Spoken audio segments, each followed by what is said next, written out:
जंग के बीच इस वक्त की यह बड़ी खबर इस वक्त आ रही है। आपको बता दें कि सीरिया के आसमान में लड़ाकू विमान देखे गए। यह बड़ी खबर इस वक्त आ रही है। सीरिया के आसमान में, सीरिया के एयर जोन में लड़ाकू विमान उड़ते हुए देखे गए हैं। यह बड़ी खबर इस वक्त आ रही है। त्यागी साहब, ये बताइए जरा, यह बड़ी खबर इस वक्त आ रही है कि सीरिया इराक को, जिसको लेकर बाकायदा नेतन्याहू ने यूएन में जाकर बयान दिया था, वहां पर बाकायदा फाइटर जेट्स उड़ते दिखाई दिए। देखिए, जब ईरान ने पहली बार हमला किया था तो हमला करने के बाद उसने ये कह दिया था कि बस हमारा बदला खत्म हुआ, हम इसके बाद में आगे काम नहीं करेंगे अगर इजराइल हम पर हमला नहीं करेगा। अब भी उसने क्या कहा है? अब भी उसने ये कहा है कि हमने नसरुल्लाह की हत्या का बदला लिया है, यानी कि इसके बाद अगर इसको ज्यादा एस्केलेट नहीं किया जाता है तो हम रिएक्ट नहीं करेंगे। वैसे भी जो ईरान का प्रेसिडेंट है मसूद, वो यूनाइटेड नेशंस में ये बयान दे चुके हैं कि हम इजराइल के साथ डायरेक्ट अटैक में नहीं आना चाहते क्योंकि हम अमेरिका को दूर रखना चाहते हैं। तो डरे हुए तो ईरान भी है, लेबनान भी है।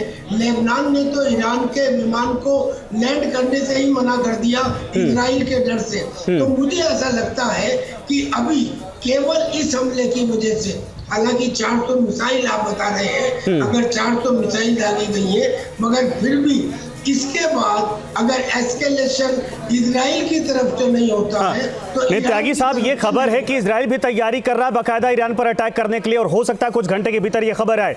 मैं आपको रुकना चाहूंगा, दोबारा मैं आपके पास आता हूं, लेकिन ये तस्वीर इस वक्त आपको दिखा रहे हैं। वाकई में जिस तरीके से तेल अवीव पर यह हमला किया गया, ये आवाज सुन सकते हैं आप।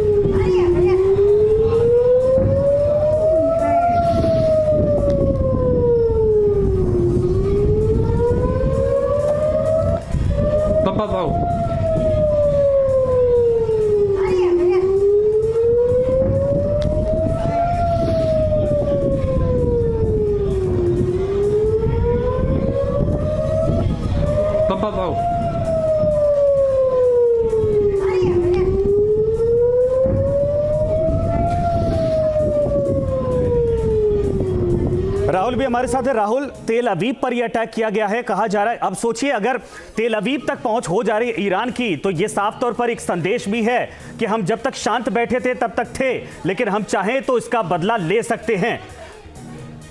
देखिए, दो बातें निकल के आई है। पहली चीज तो ये कि जिससे साफ हो जाता है कि अगर ईरान की बात करते हैं तो खुमैनी की जान चलती है, पश्कियान की नहीं। यानी जो सुप्रीम लीडर है वो जो कहेंगे वो चीज होगी, क्योंकि पश्कियान काफी हद तक चाहते थे कि बहुत ज्यादा स्थिति विस्फोटक ना बने। पहली चीज ये। दूसरी चीज ये, तेल अवीव पर हमला करना एक तरह से जवाब है बीबी को, बेंजामिन नेतन्याहू को, जिन्होंने न्यूयॉर्क में यूएनजीए की मीटिंग में दी थी, महासभा संयुक्त राष्ट्र की बैठक में दी थी कि कोई भी ईरान का ऐसा हिस्सा नहीं जो हमारी मिसाइल्स की रेडियस में नहीं है, हमारे टारगेट पे नहीं है। तो ईरान ने भी ये बता दिया है कि आपका जो पूर्वी शहर है, जो भूमध्य सागर के पास पड़ता है, जो तथाकथित रूप से आपकी राजधानी है तेल अवीव, वहां भी हम स्ट्राइक कर सकते हैं। तो ये ईरान ने भी बता दिया है कि इजराइल का भी कोई भी शहर उनके रेडियस से, उनकी मिसाइल की मारक क्षमता से दूर नहीं है। तो पॉलिटिकल लीडरशिप ने अपनी ताकत दिखाई है और मिलिट्री लीडरशिप ने भी। अब राहुल